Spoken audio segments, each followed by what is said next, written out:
Hi friends, welcome to our channel positive inbox Hindi. आज आपको entertain करने के लिए मैं एक बहुत दिलचस्प कहानी लेकर आया हूं। इसलिए अगर आप चैनल पर पहली बार आए हैं तो चैनल को जरूर सब्सक्राइब कर दीजिए। तो चलिए शुरू करते हैं हमारी आज की कहानी।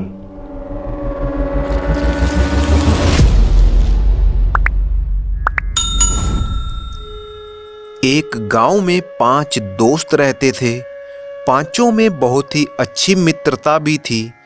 पांचों दोस्तों का स्वभाव बिल्कुल अलग अलग था, लेकिन एक बात जो उन सब में थी कि वो पांचों बहुत ही बहादुर और वीर थे।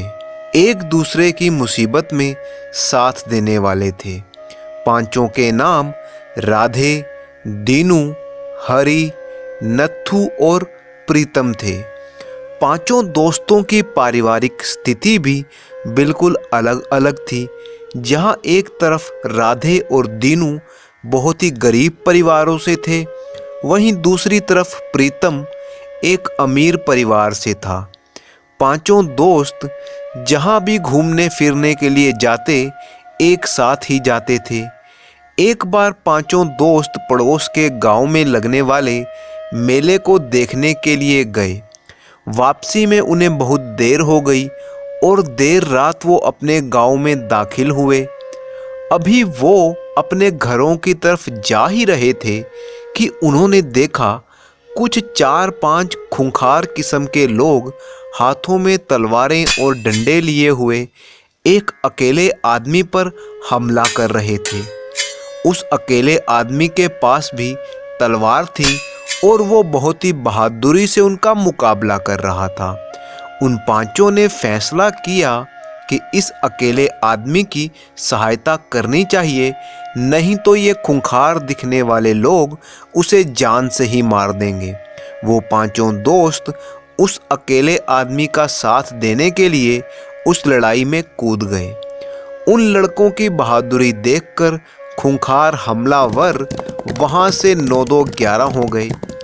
तभी रामू ने उस अजनबी से बोला, आप हमारे गांव के तो नहीं हैं, हम माफ़ी चाहते हैं कि हमारे गांव में आकर आप पर हमला हुआ। आप हमें बताइए आप कहाँ रहते हैं, हम आपको वहाँ पर छोड़ देंगे। उस अजनबी ने कहा, नहीं नहीं, इसकी कोई ज़रूरत नहीं है, मैं बिल्कुल ठीक हूँ। कुछ दूर तक वो लोग आपस में बातें करते हुए चलने लगे। बातों बातों में ही उस आदमी ने पांचों लड़कों के नाम पते की जानकारी भी ले ली। उसके बाद वो सभी अलग अलग होकर अपने घरों को चले गए।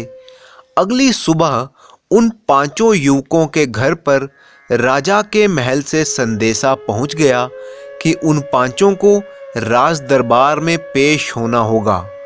वो पांचों घबरा गए कि उन्होंने ऐसा क्या अपराध किया है जो राज दरबार में उनकी पेशी होगी। खैर, वो पांचों राजमहल में पेश हुए। राजमहल में पहुंचकर उन पांचों दोस्तों को एक कमरे में बिठा दिया गया। कुछ देर बाद सिपाही उनको लेकर राजा के सामने पहुंचे। वो पांचों युवक देखकर हैरान हो गए कि पिछली रात को जिस अजनबी को उन्होंने बचाया था वो कोई और नहीं बल्कि खुद राजा ही था, जो उनके सामने बैठा था। उन्होंने झुककर राजा को प्रणाम किया। राजा ने कहा, तुम सब ने कल मेरी जान बचाई थी, इसलिए आज से तुम सब मेरे मित्र हो। कल रात को मैं भेष बदलकर नगर का चक्कर लगाने गया था कि तभी कुछ डाकू लुटेरों ने मुझ पर हमला कर दिया और तुम लोग बिल्कुल सही वक्त पर पहुंच गए और मेरी मदद की, इसीलिए मैंने तुम्हें यहाँ बुलाया है। राजा ने आगे कहा, मैं तुम सब की बहादुरी से बहुत ही खुश हूँ। मैं चाहता हूँ कि तुम अपनी अपनी इच्छा मुझे बताओ। अगर मेरे बस में हुआ तो मैं तुम्हारी इच्छा को जरूर पूरी करूँगा। राजा की बात सुनकर वो पांचों एक दूसरे की शक्लें देखने लगे और सोचने लगे कि राजा से क्या मांगा जाए। उनमें से पहले ने कहा कि महाराज, मैं एक टूटी फूटी झोंपड़ी में रहता हूँ, यदि हो सके तो आप उसकी मरम्मत करवा दीजिए। राजा ने तुरंत आदेश दिया कि इस युवक को एक बड़ा मकान तैयार करवाकर दिया जाए। फिर राजा ने दूसरे लड़के से पूछा तो उसने कहा, हजूर, मेरे परिवार की हालत बहुत खराब है, बहुत ही गरीबी में है। अगर कुछ धन मिल जाता तो पिता और मैं दोनों कोई ना कोई व्यापार शुरू कर लेते। राजा ने उसे ढेर सारा धन देने का आदेश दे दिया। इसके बाद तीसरे युवक ने कहा, महाराज, मेरे माता पिता चाहते हैं कि मुझे कोई नौकरी मिल जाए और मैं कुछ कमा सकूं तो बहुत ही अच्छा होगा।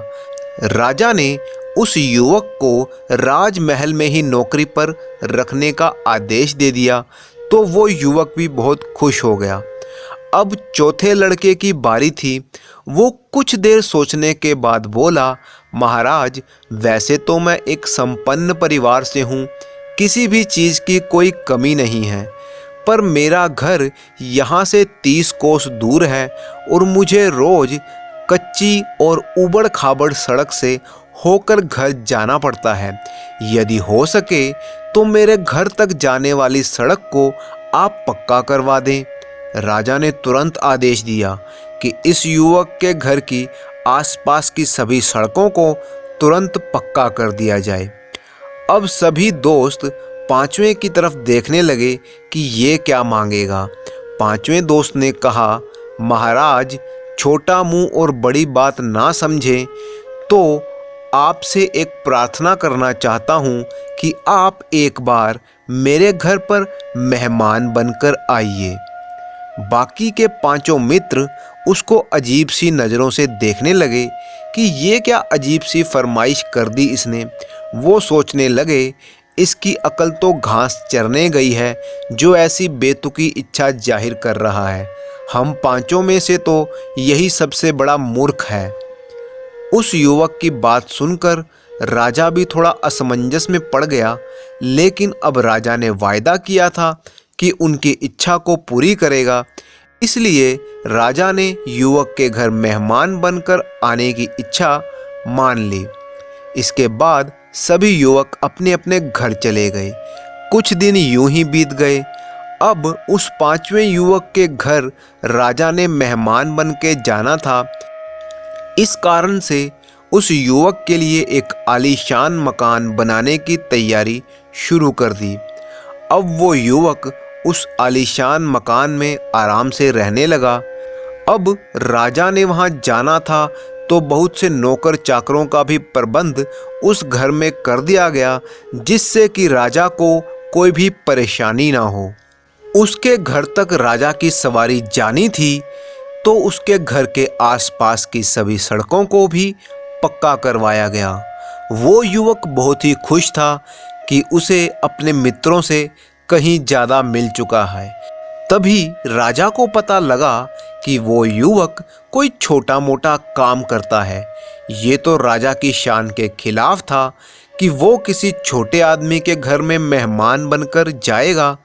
तो राजा ने आदेश किया कि उसे राज दरबार में किसी अच्छे पद पर नियुक्त किया जाए। इसीलिए उस युवक को मुख्य राज दरबारी की नौकरी दे दी गई। अब सब कुछ सही हो चुका था तो राजा ने उस युवक के घर मेहमान बनकर जाने के लिए एक दिन निश्चित कर लिया। लेकिन एक समस्या फिर से सामने आ गई। शाही कानूनों के अनुसार राजा किसी भी अजनबी के घर मेहमान बनकर नहीं जा सकता था। तब राजा के मंत्री ने कहा, महाराज, ये युवक बहुत ही ईमानदार है और उसकी बहादुरी तो आपने देखी ही है। इसके अलावा वो बहुत बुद्धिमान भी है। तभी तो उसने आपसे ऐसी इच्छा पूरी करने को कहा जो सुनने में तो बहुत ही मामूली सी लगती है, लेकिन उस एक इच्छा को पूरी करने में हमने उसकी सारी इच्छाएं पूरी कर दी। तो ऐसा बहादुर और बुद्धिमान लड़का आपको कहीं नहीं मिलेगा। आप अपनी बेटी की शादी उससे करवा दीजिए, इससे वो एक अजनबी भी नहीं रहेगा। राजा को अपने मंत्री की बात जच गई। राजा ने अपनी पुत्री का विवाह उस युवक से करवा दिया। अब वो युवक फूला नहीं समा रहा था। अब राजा उस युवक के घर मेहमान बनकर जा सकता था, क्योंकि वो कोई अजनबी नहीं था, बल्कि वो उसका दामाद था और राजा अपने दामाद के घर तो जा ही सकता है। राजा अपने दामाद की बुद्धिमानी से बहुत ही खुश था और उनका दामाद और पुत्री भी बहुत ही खुशी से अपने घर में रह रहे थे।